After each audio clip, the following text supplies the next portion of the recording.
මිනිස්සුන්ගේ හැඟීම් ප්‍රකාශ කරන්න උපයෝගී කරගන්න පිටස්තර පුද්ගලයෝ නැද්ද? එහෙමයි. දැන් කේන්ති ආපුවාම කේන්ති ඇති වෙන්නේ කොහෙද?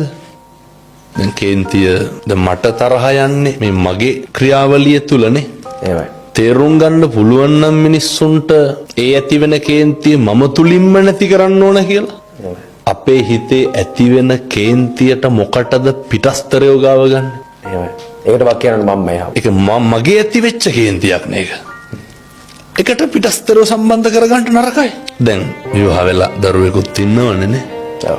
ගෙදර එනකොට එළියට ගිහිල්ලා අධික කාර්ය බහුල වෙලා එනකොට සමහර විට පැය දෙකක් විතර ට්‍රැෆික් එකේ ඉඳලා ඔෆිස් එකේ වැඩ හිර වෙලා ඉඳලා ගෙදර එනකොට මොකක් හරි බිරිඳ කියනවා ගෙදර අවශ්‍යතාවයක්.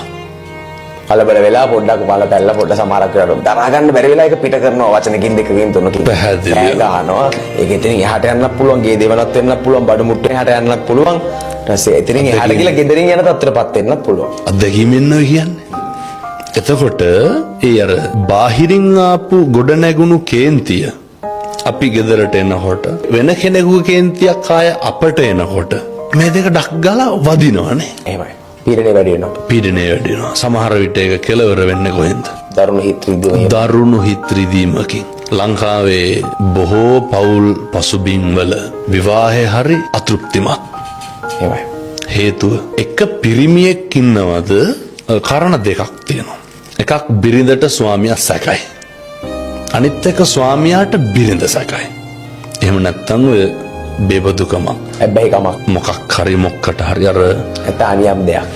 වර්තාවකාලික සැපයක් වෙනුවෙන් මිනිස්සු සදාකාලික දුකකට අතවනන්න හදනවන්නේ සමහරක් වෙලාවට. අනියම කියලා කියන්නේ ඒකට.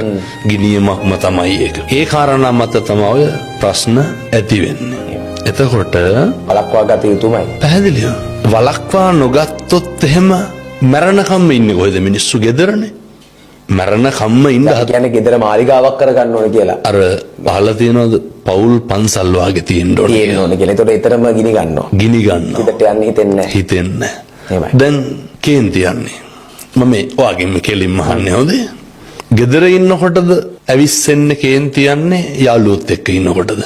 අඩු වැඩි වශයෙන් හැම අවස්ථාවකදීම කේන්ති යනවා හොඳට. අඩු වැඩි වශයෙන්. එහෙමයි. මේ සමාජයේ බහුතරයක් ගත්තාම මිනිස්සුන්ගේ හැඟීම් කැත නැතුව පිට කරන තැනක් තමයි ගෙදර. කවුරුත් මොකුත් කියන්න කෙනෙක් නැහැනේ. මාව ජජ් කරන්න මට කවුරුත් නැහැ. ඒක මගේ. මාව පාලනය කරන්න මට කවුරුත් නැහැ. කවුරුත් මට දඩුවම් කරන්නෙත් නැහැ කියලා හිතලා අපි ගෙදරදී විවෘත වෙනවා අමුදුරේ. නමුත් මිනිස්සු හික්මෙන්න ඕන කොතනද? වැඩිපුරම ගෙදරදී. තේරුම් ගන්න පුළුවන් නම් හික්මෙන්න ඕන තැන නොහික්මෙනකොට අර ගෙදර පෞල් ජීවිතේ තන්නේ කරම අමුසොහනක් වාගේ වෙනවා.